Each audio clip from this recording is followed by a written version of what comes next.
আমি আত্রেই রে। ও আত্রে, আচ্ছা বল বল, কেমন আছিস? তোর কি মন খারাপ নাকি? মন খারাপ না, বল। কি করছিস বল? এই ঘরের কাজ করছি আর কি। তুই কেমন আছিস? তোর স্কুল ভালো চলছে? হ্যাঁ হ্যাঁ, সেসব ঠিক আছে। আচ্ছা আচ্ছা, মেয়ে ভালো আছে? হ্যাঁ ভালো আছে। তোর মেয়ে কেমন আছে বল? এখন আর ভিডিও বানাস না? তোর ভিডিওর নোটিফিকেশন পাই না তো। না, আর ভিডিও বানাই না, আর কি হবে ভিডিও বানিয়ে বল।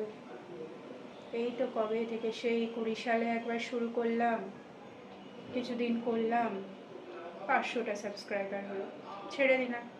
আবার নতুন চ্যানেল শুরু করলাম, সেখানে 1 বছর কাজ করলাম, সেখানেও 150টা সাবস্ক্রাইবার হলো, বাদ দিয়ে দিলাম। আবার ভাবলাম নতুন করে এই বছর শুরু করি। এক এক মাস 1 মাস আমি লেগে থেকে রিলস, তোর long video, short video, live কি না করলাম, সময় বের করে ভোর 5টায় উঠে সব কাজ সেরে তারপরেও আমি ভিডিও বানিয়েছি। সেই একটা ভিডিও যদি 100টা ভিউ পায় আর একটা ভিডিওতে 6টা, কি লাভ ভিডিও বানিয়ে? আরে তো ভেঙে পড়ছিস কেন? কিচ্ছু লাভ হয় না রে, কিচ্ছু লাভ হয় না। ওই বলে চেষ্টা করে যাও, কাল তোমার কপাল খুলবে। আমার এই পোড়া কপাল আর খুলবে না রে, সবার কপালে তো সব লেখা থাকে না। আমার কপালে আর্নিং, নিজে আর্ন করবো এই সেকশনটাই ভগবান লেখেনি। আর ইউটিউব অ্যালগরিদম আমি চিনতেই পারে না, ব্লক করে দিয়েছে ইউটিউব থেকে আমাকে, না হলে পরে আমার ভিডিও ভাইরাল হয় না।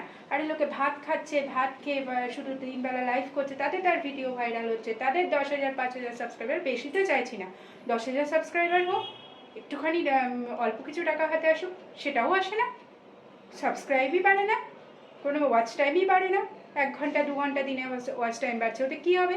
আমার তো জন্ম কেটে যাবে, বুড়ি হয়ে মরে যাও, দরকার নেই আমার আর করে, ছাড় বাদ। ঠিক আছে রে, পরে কথা বলবো তাহলে। হ্যাঁ রে, ঠিক আছে, পরেই কথা হবে, পরে কথা হবে, হ্যাঁ রাখছি।